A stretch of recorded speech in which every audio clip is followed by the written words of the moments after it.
अस्सलामु अलैकुम वरहमतुल्लाहि वबरकातुहू। बेताब आरज़ू। मदीने से 1.5 मील के फासले पर उहद के मकाम पर आज हक़ व बातिल का ज़बरदस्त मार्का था। दुनियाए कुफ्र के सारे सूरमा आहन व फौलाद के मुहीब हथियारों से मुसल्लह होकर टिड्डी दल की तरह टूट पड़े थे। इधर सारे कबाइल में शोर था कि आज मदीने की ईंट से ईंट बच जाएगी और सफ़ाए हस्ती से इस्लाम का नाम व निशान मिटा दिया जाएगा। इधर मदीने में जज्बात के हिजान का ये आलम था कि मुजाहिदीन को रात काटना मुश्किल हो गई। जो ही सवेरा हुआ, चमकती हुई तलवारों की झनकार से कुचाव बाजार गूंज उठे। हर जवान सर बकफ, हर बच्चा कफन बदोश, हर औरत दस्त बदुआ और हर बूढ़ा शौक़ शहादत में सरशार नज़र आ रहा था। रसूल मोहतरम सल्लल्लाहु अलैहि वसल्लम के महबूब सहाबी हज़रत उम्र बिन जमू रज़ी अल्लाह ताला अन्हु जो पाँव से लंगड़े थे, वो भी महाज जंग पर जाने के लिए तैयार हो गए। लोगों ने हज़ार समझाया कि तुम माजूर हो, चलना फिरना मुश्किल है, तुम वहाँ जाकर क्या करोगे? तुम्हारे 4 बेटे तो जा ही रहे हैं, अब तुम्हारे ज़िम्मे इस्लाम का कौन सा हक़ बाकी रह जाता है? उन्होंने जज्बात से बेखुद होकर जवाब दिया, इस्लाम का हक़ सिर्फ इतना ही नहीं, इस्लाम का हक़ ये भी है कि कलमे हक़ की सरबुलंदी के लिए मेरी रगों का सारा खून मक्तल के खाक में जज्ब हो जाए और मेरी लाश के टुकड़े टुकड़े उड़ा दिए जाए।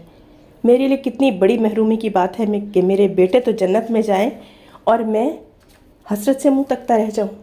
इसी बेताबी और शौक़ में घर पहुंचे तो बीवी ने देखते ही कहा, जान बचाकर छुपने वालों के लिए यहाँ कोई जगह नहीं, ओहद की तरफ जाओ, आज वही तुम्हारी मंजिल ऐश है। ये ताना एक तेज़ नश्तर की तरह जिगर में पेवस्त हो गया।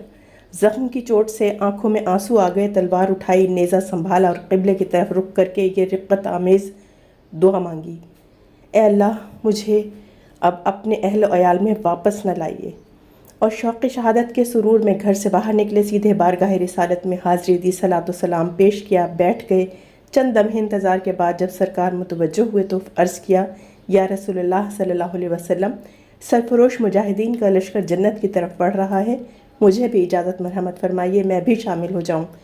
सरकार दो आलम सल्लल्लाहु अलैहि वसल्लम ने इरशाद फरमाया, तुम पर जिहाद फ़र्ज़ नहीं है, तुम माजूर हो, मैदान कारज़ार में जाकर क्या करोगे?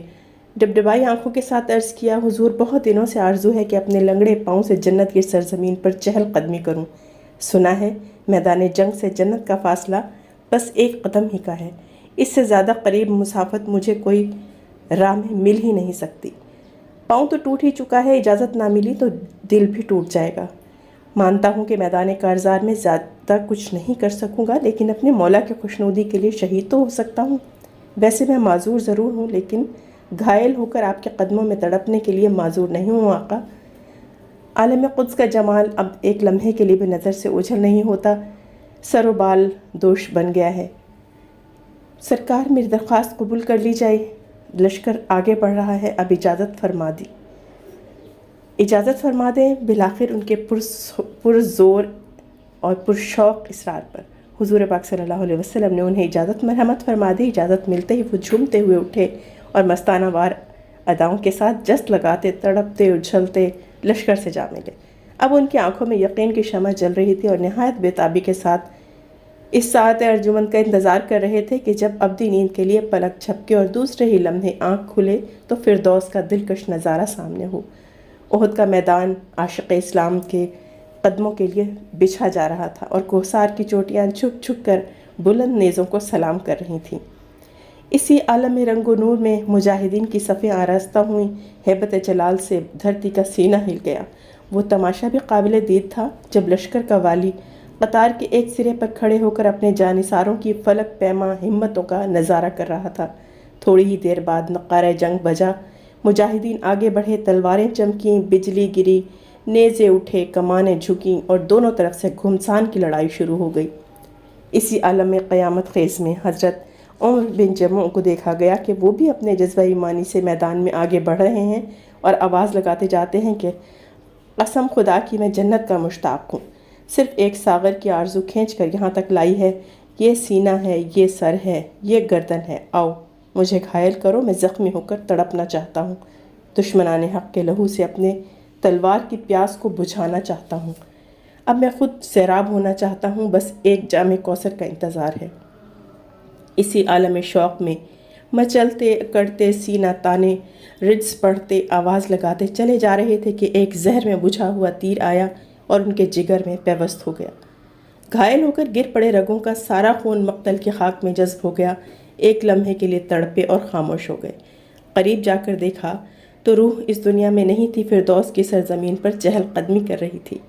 شہادت کا مشتاق کوثر کا جام خالی کر چکا تھا اور جنت کا شیدائی دختران قدس کے جھرمٹ میں مسکرا رہا تھا۔ جنگ ختم ہونے کے بعد حضرت عمر بن جموع کی اہلیہ شہادت کی خبر پا کر میدان احد میں آئیں۔ چہرے کی بلائیں لیتے ہوئے کہا، عمر، تمہیں سرمدی نعمتوں کی یہ سرخ روئی مبارک ہو۔ حسینان فردوس کے انجمن میں مجھے بھول نہ جانا۔ پیارے، اسی کے لیے دروازے تک میں نے تمہیں رخصت کیا تھا۔ مجھے اپنی بیوگی کا غم نہیں، تمہاری شہادت کی خوشی ہے۔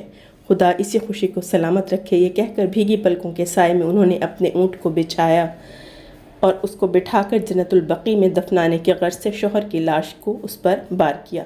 جو ہی اونٹ کی مہار پکڑ کر مدینے کی طرف بڑھی تو اچانک اونٹ بیٹھ گیا۔ ہزار کوشش کی لیکن اونٹ اپنی جگہ سے نہیں ہلا۔ دوڑی ہوئی حضور پاک صلی اللہ علیہ وسلم کی خدمت میں حاضر ہوئیں، سارا ماجرا بیان کیا۔